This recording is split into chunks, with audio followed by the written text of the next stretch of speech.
children. Yes, we do. We do. We do. CTU President Stacy Davis-Gates Monday in front of the City Club of Chicago talking about education philosophy and really leaning in as the union president, siding with Democrats and saying that the children of the community are the community's. And how does that go up against advocates for school choice? That's what we're going to tackle now here with Illinois in Focus Daily. I'm Greg Bishop. Like, subscribe, hit that notification bell, and wake up with us here on YouTube each and every weekday morning at 8 o'clock, where we go live. You can join the live chat, and also you can find segments of the show on our YouTube channel. Share it up with friends. Get the newsletter at thecentersquare.com. And you can also donate to the Center Square. We're a nonprofit newswire service, free for affiliates and you. So be sure to stay up to date with thecentersquare.com. So Monday, Stacy Davis-Gates, the Chicago Teachers Union president, and fresh off of getting a new contract, what's like $1 billion more over several years, and it's going to raise teacher average salaries to 6 figures over time. And there's questions about how to pay for all of that in Chicago, which has a whole host of other funding issues, right? But Davis-Gates, in front of the City Club of Chicago, made some controversial comments that I was able to get reaction from a school choice advocate, Jonathan Greenberg from Empower Illinois. Empower Illinois, if you aren't familiar, was one of those scholarship granting organizations in the state of Illinois that came about after the Illinois Invest in Kids Act. And that was the measure passed back in 2017, implemented in 2018. It was a bipartisan collaboration and a compromise to get a new K-12 school funding formula during the Rauner administration. And the Rauner administration fought to have the Invest in Kids program where people could get a tax credit for donating to a scholarship granting organization. And that would allow for those organizations to give scholarships to a school of a parent's choice if they fit certain requirements. While that program sunset at the end of 2023, and there was no movement to actually extend that sunset. Republicans wanted it extended.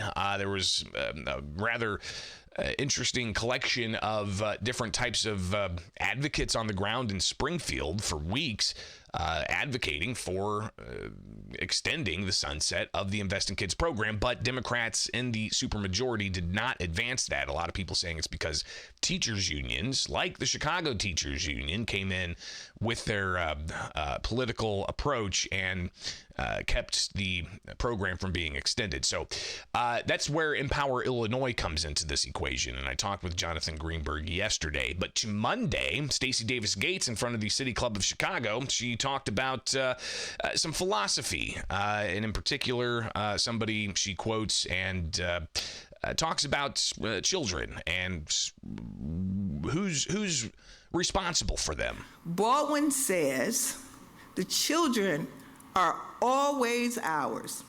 Always. Always. Every single one of them, all over the globe. And what comes next is, CTU thinks your children are its children. Yes, we do. We do. We do. CTU thinks all children belong to it, and there's socialist conspiracy ideology. Well, I don't know about all that, but we like children. We educate them, we nurture them, we protect them, we support them, we negotiate for them, we create space for them. We even have them in our homes. But for real, you guys, in community, we belong to each other. That's the whole point of community. Keep it real. We have to love each other in community. We have to see each other in community. So Davis Gates talking about those ideas of the community raising children. Some people not necessarily tuned into that, especially if they don't agree with whatever dominant community there may be. Like, for instance, at a public school, for instance. So Jonathan Greenberg from Empower Illinois, I chatted with him yesterday and got his reaction to Gates in her comments. Well, I think obviously it's not true that people's children also belong to a community, certainly not to a teachers union. If I were to choose other people who, had a say in my children's upbringing, I would say that my family, we've done that, right? We associate ourselves with the synagogue. We send our kids to a Jewish day school. We've made those choices about who else has a say in our kids' upbringing. I assume other parents do the same thing. We all associate ourselves with communities, whether it's a neighborhood or a church or a civic organization. I don't think any of us would choose any professional organization. And I certainly don't think if you were choosing a community to help you raise your kids, you would choose the Chicago Teachers Union. I think, but I understand why she makes those kind of comments. First of all, her job is to agitate and to force conversation about these kind of things. And I believe that she really does believe it. I think she really does believe that the only appropriate way to educate children is for the state to take control of them and educate them. I think that her idea of education is that you want kids to come to correct political conclusions as she defines them, and that anything short of that is not actually education. You could actually fail to educate children if they came to the wrong political conclusions. I think that's what she really believes. I think that's what Jackson Potter, her deputy, I think that's what he really believes. Look, I don't really have any criticism of. I obviously disagree with it. I think that one of the visions has to win and one has to lose. I think that parents need to be empowered to make choices for their own children. One of the perfectly reasonable choices you can make is a public school education. I have a kid who just graduated from public high school and another kid who's going into a public high school. That's a perfectly reasonable choice parents can make. Parents need to be empowered to make choices for themselves. And if parents in Chicago want to put their children in schools that are effectively run by Stacy Davis Gates and that ideology, that's the choice they should be able to make. But I think we should empower parents to make different choices. If you don't want your kids learning social studies, U.S. history from people who hate our country, if you don't want them learning from people who think that your children belong to them, then you should be empowered to make different choices. So Greenberg also reacted to another comment Stacy Davis Gates made yesterday, or Monday rather, in front of the City Club of Chicago. And this one was more politically divisive and asked Greenberg to react to this rhetoric. It calls for more because there are bombs dropping right now. Project 2025 is becoming a part of our lived reality day by day. From forced birth to the dismantling of the Smithsonian to what appears to be an unconstitutional and unsanctioned war with Iran. We're coming to find that leadership is very important in all of these moments. And if you lead in the way that I lead, you have zero time for anything but organizing our neighbors, protecting our democracy, and resisting the chaos. Keep that word, chaos, through every tool in our collective boxes. We have to stay focused and clear-minded about our community. It calls for more because there are bombs dropping right now. And whatever you feel about the bombs and the reasons why, there are people absorbing the impact. and we can all feel each other's humanity. She goes on to talk about the Trump administration wanting to defund education, public education, even equated it to, the Confederacy. Here's a little bit more of what she had to say. And for those of you who don't know him by shorthand, the right-wing MAGA section of the political spectrum, the Illinois Policy Institute. See, they've spent millions of dollars crafting an image of me, my union, our movement, social media, in the pages of the Tribune, editorial or otherwise, that probably have some people thinking that they're gonna get a parody of a black woman rolling her neck, smacking her lips, or cutting her eyes in an epic clapback for what the news was last week. I'm sorry, I'm not here for that today. I'm not gonna cede our valuable time with each other to score 100 points in an intramural basketball scrimmage against amateurs. And again, she continues to have some politically divisive comments, including this right here, where she singles out Trump in particular, and tries to tie him again to Project 2025. Trump has picked his side, and he spells it out in Project 2025.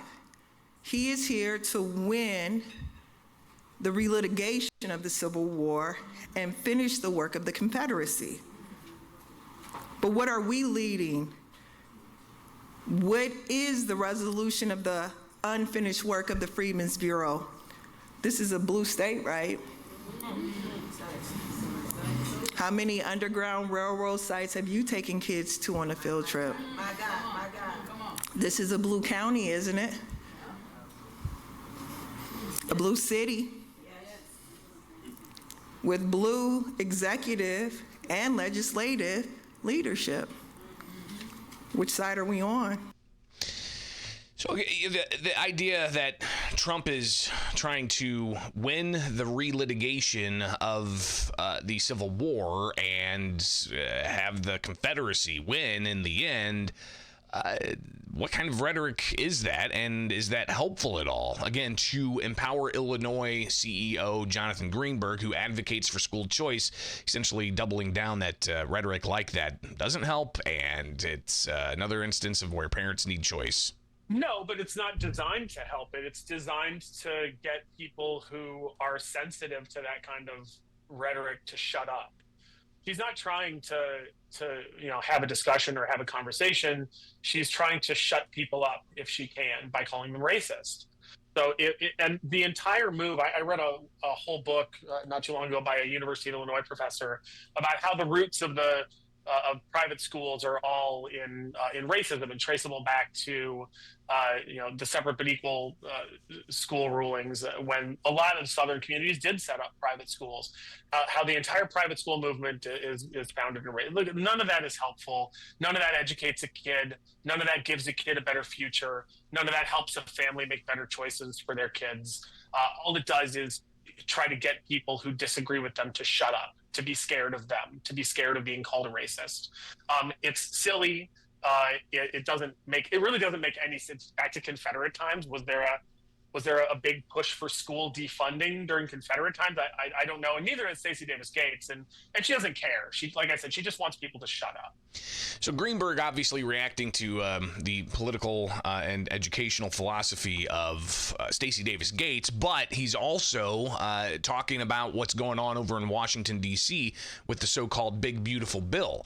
There's a lot in that measure, but what's in that measure could impact Illinois parents who lost out from the Illinois Invest in Kids program, essentially going defunct and sunsetting. Here he is talking about what could possibly come out of Congress when it comes to education choice.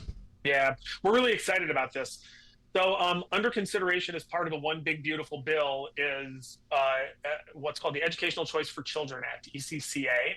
It's been rolled into the Big Beautiful Bill, and it's a 100% federal tax credit scholarship for private schools. So what that would mean, 100% federal tax credit means you can either send your money to Washington or you can give it to your local private school to help a kid get a scholarship to go to school there. You're spending the money either way, and the question is where you want it sent. So up to 10% of your adjusted gross income can go for scholarships. Now, under the Invest in Kids Act, most of the kids we were helping were poor and needed the help to go to private schools. This is a little bit more expansive. It goes into the middle-class kids whose parents struggle to send them to private school or would struggle to send them to private school. This is going to give them the ability also to get a scholarship to go. And the amount of money is much more significant. So the federal bill sets aside $4 billion. The Senate version is $4 billion. The House version is $5 billion. They'll have to get together and come up with some kind of an agreement before the president signs it. But we're very, very excited about this. And what it means for Illinois really is very simple. When the legislature failed to renew the Invest in Kids Act, we left something around 15,000 kids stranded. We took away what their family had decided was a better educational opportunity for them and sent them back, many of them into failing public schools where kids are not reading at grade level, not doing math at grade level, schools that are violent or where the physical plant is run down. And we sent them back to those schools from the successful schools that they were in. This really, for blue states like Illinois, this bails us out on that decision. This replaces what was a very successful state program that the legislature killed off because people like Stacy Davis Gates made them. And it replaces it with a federal program that, we're going to be able, we hope, once we show people how much good it does, we hope we're going to be able to defend and even expand. My hope is that this will just be kind of a foot in the door. And if we act correctly, if we defend it properly, if we market it correctly, show people what it's doing, that we'll be able to expand it because it really does work. So that's Jonathan Greenberg from the organization Empower Illinois. They are a scholarship granting organization, so they would help facilitate those donations for the Illinois Invest in Kids program. And they're looking to, if the big, beautiful bill with that education scholarship tax credit actually is part of it and gets signed into law, they'll be there to help facilitate that in Illinois. So we'll be watching closely, and you can stay up to date here with Illinois in Focus daily, each and every weekday morning here. Like, subscribe, hit that notification bell, get the newsletter at thecentersquare.com, and get the podcast where you get podcasts. Just search Illinois in Focus.